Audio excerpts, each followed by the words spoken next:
আজকে আমি আলোচনা করব এইচএসসি রসায়নের সবচেয়ে গুরুত্বপূর্ণ একটা টপিক সংকরায়ন নিয়ে। সংকরায়ন আসলে বিভিন্ন বইয়ে বিভিন্নভাবে দেওয়া আছে যে কীভাবে নির্ণয় করতে হয় বা যোগ দেখি আমরা কীভাবে সংকরায়ন চিনব, কিন্তু অনেকের কাছে ওইগুলো জটিল মনে হয়। সো আজকে আমরা সহজ একটা ওয়ে খুঁজবো যে কীভাবে আমরা সংকরায়ন যোগ দেখা মাত্রই আমরা বলতে পারি যে এটা কোন সংকরায়ন। সো মেইনলি আমরা শিখি কীভাবে, মেইনলি শিখি হচ্ছে যে আমাদের বইগুলোতে এইরকম সূত্র দেওয়া থাকে যে এস সমান সমান এরকম একটা সূত্র আছে সব বই প্রায়, যে V plus X minus C plus E. So এটার মধ্যে কি বোঝায় যে ভির একটা ভ্যালু থাকে, এক্স এর ভ্যালু থাকে, সির ভ্যালু থাকে, ই এর ভ্যালু থাকে। তা থেকে আমরা কি বাইর করি, মেইনলি বের করি হচ্ছে যে এস এর মান। এস মেইনলি বোঝায় হচ্ছে স্টেরিক নাম্বার। হ্যাঁ, কোনো একটা যোগের আমরা স্টেরিক নাম্বার যদি বলতে পারি কত, তাহলে আমরা ইজিতেই বলতে পারি যে ওই যোগের সংকরায়ন কত। এখন আমরা মেইনলি ভুল করি হচ্ছে যে স্টেরিক নাম্বার খুঁজে বের করতে গিয়ে আমরা একটা যোগ থেকে বি এর মান, এক্স এর মান, সিই এই চারটা মান খুঁজতে প্রচুর সময় ব্যয় করে ফেলি। হ্যাঁ, আবার দেখা গেছে যে অনেকগুলো বইয়ে আবার এরকম এই সূত্রটাকে আবার এভাবে দেওয়া আছে যে এক্স সমান সমান half of B plus M minus C plus A. So দুইটা সূত্র আবার প্যাচ লাগিয়ে দিই অনেকে। হ্যাঁ, আসলে আমরা আজকে কোনো সূত্র দ্বারাই শিখবো না, আজকে আমরা ভিন্ন একটা নিয়ম খুঁজবো যে কীভাবে মানে কোনো ভুল না করে একদম ঠান্ডা মাথায় একটা যোগ দেখা মাত্র আমরা একটা সংকরায়ন বলতে পারি যে এটা কোন সংকরায়ন। চলো শুরু করি। সো এর জন্য আমাদের যা প্রয়োজন, এর জন্য মেইনলি হচ্ছে যে স্টেরিক নাম্বার। আমাদের সংকরায়ন বের করতে হলে স্টেরিক নাম্বার লাগবেই। সো এস এর ভ্যালু আমাদের দরকার স্টেরিক নাম্বার, কিন্তু আমরা তো স্টেরিক নাম্বার তো আর সূত্র দিয়ে বের করবো না।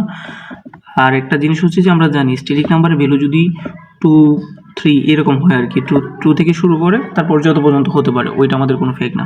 2, 3, 4, 5 আমরা ধরে নিলাম 6 পর্যন্ত নিলাম। হ্যাঁ, এখন যদি 2 হয় তাহলে কোন সংকরায়ন ঘটে এটা সবাই জানি। 2 হলে এসপি সংকরায়ন হয়, তারপর 3 হলে sp2 হয়, 4 হলে sp3 হয়, তারপর 5 হলে দেখা গেছে যে sp3d হয়, তারপর 6 হলে sp3d2 হয়।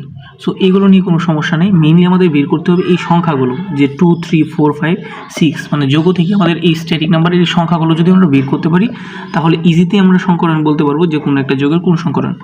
এখন মেইনলি হচ্ছে যে ব্যাপারটা আমি বলবো, ধরো আমরা একটা যোগ লিখলাম সিম্পল, ধরো কার্বন ডাইঅক্সাইড লিখলাম। হ্যাঁ, এখন আমাকে প্রশ্ন করলো যে কার্বন ডাইঅক্সাইডের সংকরায়ন কত।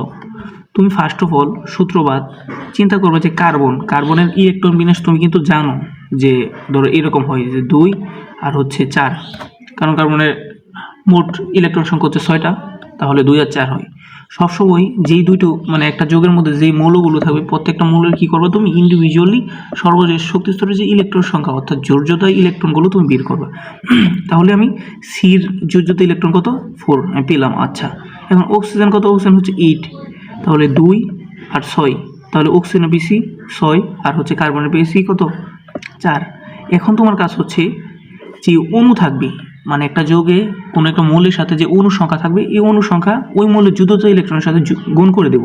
তাহলে এখানে অক্সিজেনের যুদ্ধতা ইলেকট্রন হচ্ছে 6 সাথে যদি আমি গুণ করি 2 তাহলে কত হচ্ছে 12। আমি একটু প্রথমটা একটু ডিটেলসে বোঝাচ্ছি, পরবর্তীতে তুমি সবগুলো বলতে পারবে ইজিতে আর কি। তাহলে এখানে কত পেয়েছি 12, অক্সিজেন ক্যালকুলেশন করে 12 পেয়েছি, আর কার্বনের ছিল কত 4, কার্বনের কোনো অণু নেই তাহলে কার্বনের 4ই লিখলাম আর অক্সিজেনের 6 গুণ 2 লিখলাম। এখন আমি ক্যালকুলেশন করে কত পেয়েছি যে 6 দুগুণে 12, 12 আর 4 হচ্ছে কত 16, তাহলে আমি 16 পেয়ে গেছি। এখন তোমার কাজ হচ্ছে যে এইটাকে সবসময় কী করবা যে তুমি 8 দ্বারা ভাগ করবা। এখন 16কে যদি তুমি 8 দ্বারা ভাগ করো কত হয়, 16কে 8 দ্বারা ভাগ করলে 8 দুগুণে 16, তাহলে 2 পেয়েছি। আর এই 2টাই হচ্ছে তোমার এস এর ভ্যালু। দেখো তোমার কোনো সূত্র মুখস্থ করতে হচ্ছে না, এস এর ভ্যালু পেয়ে গেছো। অর্থাৎ এস যদি 2 হয় তাহলে কোন সংকরায়ন করবে, দেখো তো এস যদি 2 হয় তাহলে সংকরায়ন করবে হচ্ছে এসপি। সিম্পল। এখন আসলে প্রথমটা বের করছি, এখন অনেক জটিল মনে হতে পারে, ব্যাপারটা একেবারে সিম্পল। আমরা কাজ কি করেছি, কাজ করেছি হচ্ছে যে কার্বন ডাইঅক্সাইড প্রথম যৌগটা দেখেছি, এটা আর কি মুখে মুখে চিন্তা করা যায় যে অক্সিজেনের যদি আমরা যোজ্যতা ইলেকট্রন দেখি, অক্সিজেনের যোজ্যতা ইলেকট্রন হচ্ছে 6 মানে ইলেকট্রন বিন্যাস করে 2 আর 6 শেষে হচ্ছে 6।